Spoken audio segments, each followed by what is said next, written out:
Welcome back, all you beautiful people out there on the internet. It's a beautiful Saturday afternoon. I got my good hat on, my best t-shirt on, just relaxing, enjoying the day. I get a phone call from a friend of mine. He says, "Hey man, my car won't shift." I was like, it won't shift? He goes, "Yep, won't shift." I'm like, oh, let me go take a look at it. So if you happen to have yourself one of these 2014, 2013 Ford Fusions that is stuck in gear or won't shift, like this one is, let's check it out. Get the key out, put the key in, turn it over. Driver's door is ajar, hood is open, tire pressure's low. Not that. Next one. All right, you see right there? Transmission not in park. And if you look at the indicator, it's showing neutral. If you look at the shifter, it's in park, but you can't get it out of park. Now, the vehicle does start. Let me clear this. Tire pressure light, door ajar, hood ajar. Okay. But every time you go to shift it, it says transmission not in park. And no matter what you do, you can't get the shifter to move. There are many things that can cause a symptom like this. It could be your shifter. It could be something like the brake light switch. If the brake light switch goes out, your tail lights won't come on. If your tail lights won't come on, that's a good indicator that your brake light switch has failed. And if your brake light switch has failed, there's a shift interlock in that brake light switch. When that brake light switch makes contact, it tells the shifter that you can shift out of park. But I went ahead and checked it. Brake lights work. Every time you press on the brake to get it out of gear, you get that message. It says transmission not in park. So let's get under the hood and check the linkages.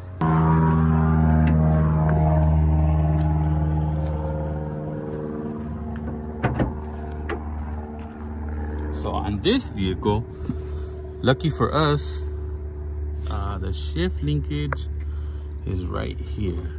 My hand's in the way. You see that? Oh, okay. I see it already. It's loose. Let's see if I can get that. See that? So that should be connected to this lever. I'm gonna go ahead and take this off to make it easier to show you what I'm looking at. Right. I don't know if that makes it easier to see, but there's the cable.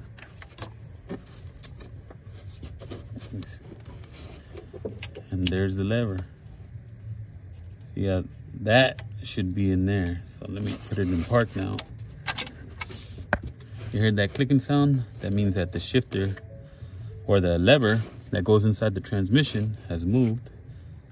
And now, if you can see how it's lined up, where that lever is in the middle of the shifter, or the shifter cable, or the end, whatever that is. So that means all it needs is that bushing. Now that I moved the shift lever back, turn the key on, see how it, right away the indicator, oh, sorry about that. The indicator showing park, I can shift. It isn't fixed, it's just shifting because right now, the way the lever is, it's moving it back and forth, but as you can see, it's already coming off. It's not fully flushed, mounted to that thing. The first thing I did as soon as I saw that shifter cable moving freely is I went on the internet, looked up a shifter cable. As I was reading through it, I found a recall number 18S20. If you have this issue on your vehicle, you can call the dealer.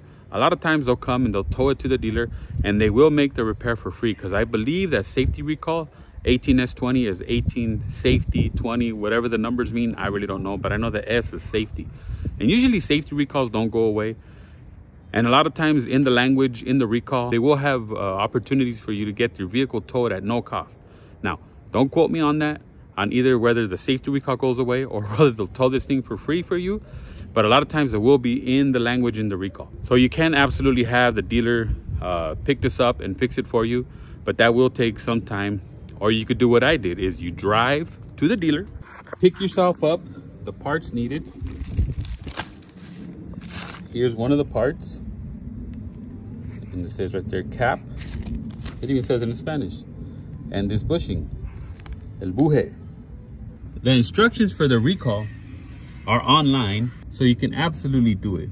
And according to the instructions, if you look at the shifter, that is the top part of the shifter, and this bushing has to be installed from the bottom end of the bushing.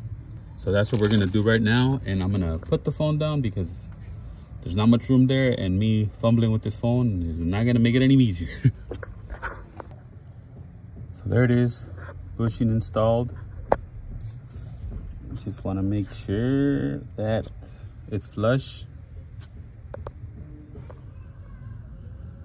Right there. Let's push it in just a little bit more.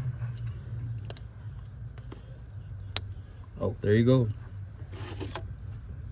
So there you go. Now it's flush.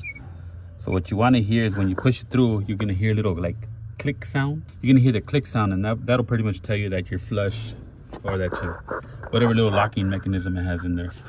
Because if you saw that it had little ridges in it, so little ridges are where they should be. So now all I gotta do is put this back into place. And go ahead and pop it back in.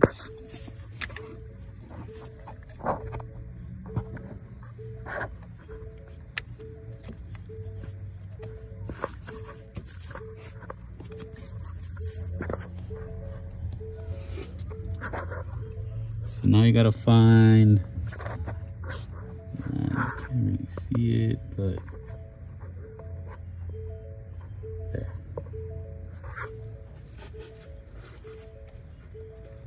There you go. You heard that snap? If you can see right there, it's hard to see. So that hose that's going across doesn't move, it's a hard line.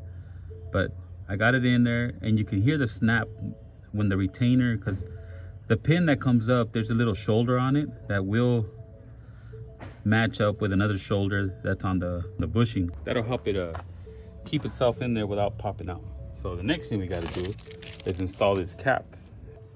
Well, I probably should have taken the air cleaner off before to make this way easier, but cap's on, and I really don't know what it does. But part of the recall, so I'll just do it. So now, right now, I'm pulling up on it, so that ain't going anywhere. Let's put this back together, go back inside, and see how it shifts now. It should be okay.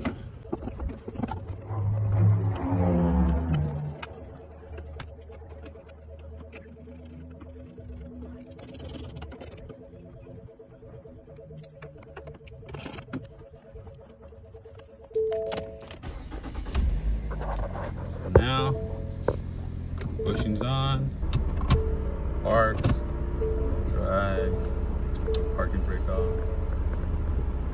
forward, backwards, goes into park.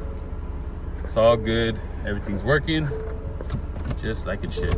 If you wanted to take this to a dealer, you can absolutely do it, and they would get it done for free. Again, don't quote me on it, but I'm pretty sure safety recalls don't go away because it is a safety problem. But you can do like I did, and in about, I don't know, 30 minutes and $6 worth of parts, and get it all replaced, and then go and enjoy the rest of your Saturday. So that's it. That's all it really takes, is that bushing is gonna pop off and cause you all kinds of headaches. But as you can see, it's very easily done. All I needed was a screwdriver and a simple socket set to take that air cleaner out of the way to get to the shift rod itself. So it's very easily done. I mean, I did it in my best t-shirt. The only thing I really did is got my hands dirty. If you're out in a place and you're stuck and your gear shift won't come out of gear, you can absolutely just zip tie that back on until you get to a place where there's a Ford dealer. You can buy the parts or even take it in and have them do it.